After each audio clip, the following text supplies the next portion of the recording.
വേണ്ട അല്ല, ഞാൻ പറഞ്ഞുതരാം. അത് ഞാൻ പറഞ്ഞ മാറി തെറ്റിദ്ധരിച്ചിട്ടാ പറയണേ. ഒരു അമേരിക്കയിൽ എനിക്കൊരു ജോലി കിട്ടി, എനിക്ക് 5 ലക്ഷം രൂപ സാലറി ഉണ്ട്. എന്റെ വീട്ടുകാർ എന്നെ വിട്ടിട്ടുണ്ടാവും. പക്ഷേ ആ അമ്മയും അച്ഛനും ദിവസം എന്റെ മോളെ വിളിച്ചിരിക്കും, മോളെ എങ്ങനെയുണ്ട് എന്താന്ന്. കൂടെയുള്ള കുട്ടികളെ വിളിച്ച് അന്വേഷിച്ചിരിക്കും. ഇല്ലേ? സിനിമാ ഫീൽഡിൽ തെറ്റ് നടത്തണമെന്നല്ല സ്ഥലമല്ല അത്. സിനിമാ ഫീൽഡ് എന്ന് പറഞ്ഞാൽ ഇതിനു വേണ്ടിയുള്ള സ്ഥലമല്ല. അങ്ങനെ ഒരു ചിന്താഗതിയുണ്ട്, അത് തെറ്റാണ്. നമുക്ക് വേണമെന്നുണ്ടെങ്കിൽ ഇഷ്ടമുള്ളവരുടെ കൂടെ പോവാം. അതിന്ന് ആരും ഒരു തെറ്റും പറഞ്ഞിട്ടില്ല, കോടതി വരെ പറഞ്ഞിട്ടില്ല. ഒരു പുരുഷനും സ്ത്രീക്കും ഇഷ്ടമുള്ളവരുടെ കൂടെ പോവാം, അതിന് നിയമം ആണ്. പക്ഷെ ഈ വരുന്ന ആൾക്കാർ മുഴുവൻ റൂമിൽ കയറിയിട്ട്, ഞാൻ അതാ പറഞ്ഞു ഇപ്പോഴും, ഒരു ഒന്നും ചെയ്യാത്ത ഒരു പുരുഷനെ റൂമിൽ കയറിയിട്ട് നാളെ അവൻ പീഡിപ്പിച്ചു അയാൾ എന്ത് തെളിവ് കാണിച്ചു കൊടുക്കും? ഞാനിപ്പോൾ അവരോട് പറയുന്നുണ്ട്, ഞാൻ ഒരു കാര്യം ഇപ്പം ഇതുവരെ ഞാൻ ആരോടും പറഞ്ഞിട്ടില്ല. ദയവ് ചെയ്ത് പുരുഷന്മാരോട് ഈ പാവം എൻ്റെ ഒരു എളിയ അഭ്യർത്ഥനയാണ്. നിങ്ങൾ ഇനി ഒരു കാരണവശാലും ഒരു ലേഡി റൂമിലേക്ക് കയറി വന്നാൽ ഈ ബട്ടൺസിൽ ഒരു ക്യാമറ വെച്ചോട്ടോ, നിവൃത്തിയില്ല, ഇല്ലെങ്കിൽ നമുക്ക് രക്ഷയില്ല. അത് തമാശ ഒന്നല്ല, ഞാൻ വെറുതെ പറയണതല്ല. കാരണം അവരെന്താ കാണിക്കുക? ചെയ്യാത്ത ഒരാളുടെ വിഷമം എന്തുണ്ടാവും? അയാളുടെ പേര് പറയുമ്പോൾ ആ കുടുംബം അനുഭവിക്കുന്ന വിഷമം എന്താന്ന് ചിന്തിച്ചിട്ടുണ്ടാ? ഞാൻ നേരത്തെ പറഞ്ഞെന്താ, ഒരുപാട് ദിവസം കൂടെ പോയി സ്നേഹിച്ചു, മലേഷ്യ പോണു, സിംഗപ്പൂർ പോണു, ഡ്രസ്സ് മേടിക്കുന്ന, സിനിമ, ഇതെല്ലാം കഴിഞ്ഞിട്ട് 1 കൊല്ലം കഴിഞ്ഞിട്ട് പറയാണ് അവൻ എൻ്റെ കൂടെ നിന്ന് എനിക്കത് ശരിയായില്ല എന്ന് പറഞ്ഞിടത്ത് എന്തർത്ഥമുള്ള? ഈ കുട്ടിയുടെ അച്ഛനും അമ്മയൊക്കെ എവിടെയായിരുന്നു? അപ്പോൾ എൻ്റെ അമ്മ ഇപ്പോഴും 9 മണി ഞാൻ ചോദിക്കും, നീ എവിടെയാണെന്ന്. എവിടെ? എൻ്റെ മോന് 15 വയസ്സായി. ഞാൻ പറഞ്ഞ അങ്ങനെ ഒരു ഇതിൽ ചട്ടക്കൂട്ടി പിടിക്കണമെന്നല്ല ഞാൻ പറയണത്. നമ്മൾക്ക് നമ്മുടേതായ അങ്ങനെ പോയി അങ്ങനെ ഒരു സംഭവം ഉണ്ടായിട്ട് അതങ്ങ് സഹിച്ചോളണം, നമ്മൾ സഹിക്കണം, വിളിച്ചു പറയാൻ നിൽക്കരുത്. ശരിയാണോ? ആണുങ്ങളുടെയൊക്കെ മുഖം കാണിക്കും, ഈ പെണ്ണുങ്ങളുടെ മുഖം എന്താ മറച്ചു വെക്കണേ? എന്ത് പണി ആയിക്കോട്ടെ, ഇനിയിപ്പോൾ ഇത് വലിയ ഇതാവുമായിരിക്കും, വലിയ സംഭവം, പ്രിയങ്ക പെണ്ണുങ്ങൾ പറഞ്ഞോട്ടെ, കുഴപ്പമില്ല. കാരണം ഞാൻ ഒരുപാട് ബുദ്ധിമുട്ടുകളും ഇതൊക്കെ സഹിച്ച് ഞാൻ ഈ ഫീൽഡിൽ നിൽക്കുന്ന ഒരാളാണ്. ധൈര്യമായിട്ട് കൊല്ലണി കൊന്നോട്ടെ എന്ന് പറഞ്ഞിട്ട് എന്ത് വേണേ ചെയ്തോട്ടെ. എന്തുകൊണ്ടിനാണ് മറച്ചു വെക്കുന്നത്? അവർ തെറ്റ് ചെയ്തിട്ടില്ലേ? ഇങ്ങനെയുള്ള കാര്യങ്ങളാണ് ഞാൻ പറഞ്ഞ കേട്ടോ. കൊണ്ടുപോയി കൂടെ നടന്നു 1 വർഷം കറങ്ങി അടിച്ചു വന്നിട്ടും അവരുടെ കാര്യം ഞാൻ പറയണേ. അല്ലാതെ ബലമായ ഒരു സ്ത്രീയെ പിടിച്ചു കൊണ്ടുപോയിട്ട് അവരെ സമ്മതം ഇല്ലാതെ ചെയ്യുന്നതിന് ഞാൻ അതിനൊക്കെ കൂടെ സപ്പോർട്ട് ചെയ്യുന്ന ആ സ്ത്രീക്ക് വേണ്ടി നിൽക്കുന്ന ആളാണ് ഞാൻ. പക്ഷെ ഇങ്ങനെയുള്ളതിന് ഞാൻ കൂട്ടു നിൽക്കില്ല. മീട്ടു ഞാൻ കൂട്ടു നിൽക്കൂല. ഇപ്പൊ വന്നിരിക്കുന്ന ഈ വിവാദങ്ങളും വിഷയങ്ങളിലും ഒക്കെ ജെനുവിനിറ്റി ഉണ്ട് എന്ന് ഫീൽ ചെയ്യുന്നുണ്ടോ ഏതെങ്കിലും തരത്തിൽ, അല്ലെങ്കിൽ 1% ഇപ്പോൾ ഹേമ കമ്മീഷൻ അതാണല്ലോ നമ്മൾ സംസാരിക്കുന്നത്. ഞാൻ അതിനെക്കുറിച്ച് ആധികാരികമായിട്ട് ഞാനത് മുഴുവൻ വായിച്ചിട്ടുമില്ല, എനിക്ക് അതിനെക്കുറിച്ച് പറയാനും അറിഞ്ഞുകൂടാ. പിന്നെ ഇപ്പം ഈ പറയുന്നതിന് ഒരു നേരത്തെ പറഞ്ഞതിന് എന്നെ ഒപ്പം ഞാൻ വെക്കാം. ഏതൊരു നടനോ ആരെങ്കിലും അങ്ങനെ ചെയ്തിട്ടുണ്ടെങ്കിൽ അവർക്ക് ഇത്ര പെട്ടെന്ന് ഈ റൂമിനകത്ത് ക്യാമറ വെച്ച് തെളിവ് കൊടുക്കാനൊന്നും പറ്റില്ല. കേസ് നോക്കുക, എന്നിട്ട് അതിനുള്ള തെളിവുകളുടെ അടിസ്ഥാനം, അതിനാണോ തെളിവുള്ളത്? പണ്ടത്തെ ഏത് ഹോട്ടലിൽ, ഇപ്പം ഈ കാലമുള്ള ഹോട്ടലിലൊക്കെ ക്യാമറ ഉണ്ടാവും ഇല്ലേ?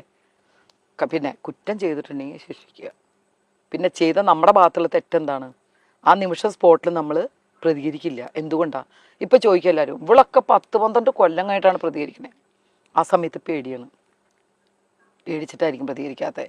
അല്ലെങ്കിൽ പിന്നെ ചിന്തിക്കണം എന്താണെന്നറിയോ, എന്തെങ്കിലും നമ്മളെ ഹെൽപ്പ് ചെയ്യുമായിരിക്കും, എന്തായാലും ഇങ്ങനെ ആയതല്ലേ, ഒരു സിനിമയിലെങ്കിലും ചാൻസ് തരുമായിരിക്കും. പാവപ്പെട്ട കുട്ടികൾ അങ്ങനെയും ചിന്തിക്കും. ഇതൊന്നും നടക്കാതെയും വന്ന് ഇങ്ങനെ ഒരു സപ്പോർട്ടും കൂടി കിട്ടിയപ്പോൾ വിളിച്ച് പറഞ്ഞിട്ടുണ്ടാവും.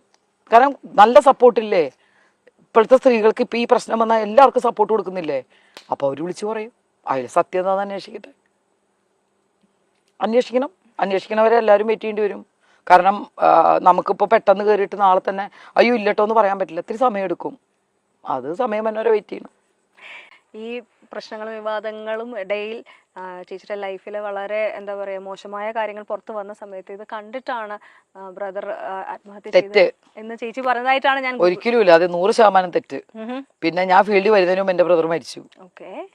അതെങ്ങനെ മരിച്ചു എന്ന് ഞാനിപ്പോൾ വെളിപ്പെടുത്താം, ഇതുവരെ ആർക്കും അറിയില്ലായിരിക്കും. മോഹൻലാൽ ഉത്സവപ്പിറ്റ് എന്നൊരു പടം ഉണ്ടായിരുന്നു. ആ പടത്തിൽ ലാലേട്ടൻ ലാസ്റ്റ് തൂങ്ങി മരിക്കുന്ന സീനായിരുന്നു. ആ കുട്ടികളുടെ മുമ്പിൽ വെച്ച് എൻ്റെ ബ്രദർ ചെയ്തിട്ട് 14 വയസ്സിൽ കാലറിയാതെ സ്ലിപ്പായി പോയിട്ട് മരിച്ചതാണ് എൻ്റെ ബ്രദർ. അവനന്ന് 14 വയസ്സ്, ട്വിൻസ് ആയിരുന്നു. ആ ഒരാൾ മരിച്ചത് ഞാൻ ഫീൽഡിൽ വരുന്നതിന് മുമ്പ്. അന്ന് എനിക്ക് 13 വയസ്സ്.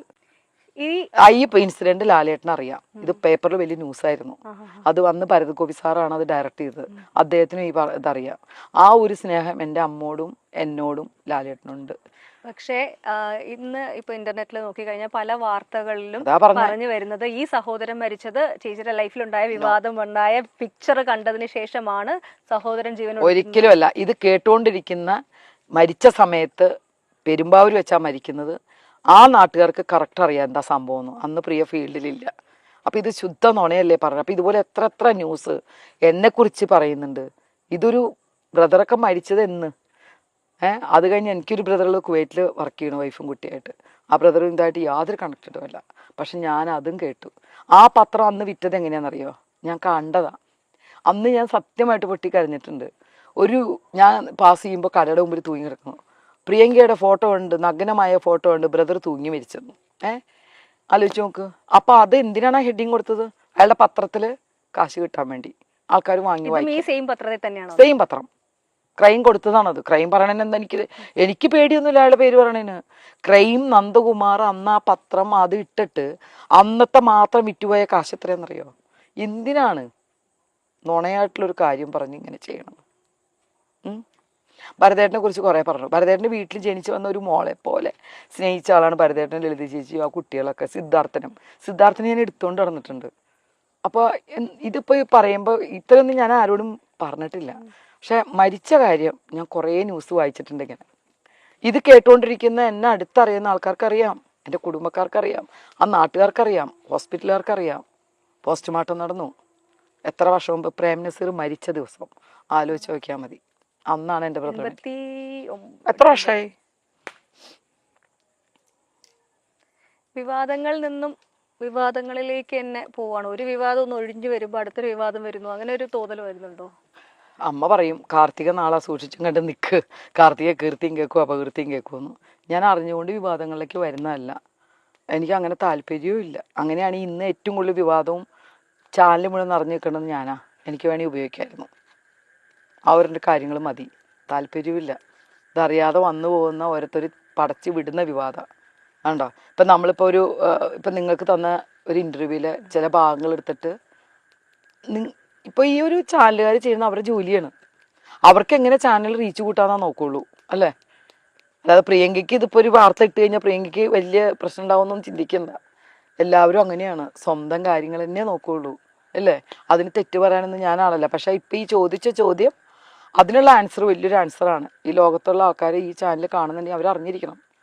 ആ സിനിമ വരുന്നതിന് മുമ്പേ എൻ്റെ ബ്രദർ മരിച്ചു. അതിൻ്റെ ദുഃഖം ഇപ്പോഴും മനസ്സിൽ കൊണ്ടുനടക്കുന്ന ആളാണ് എൻ്റെ അമ്മയും ഞാനും.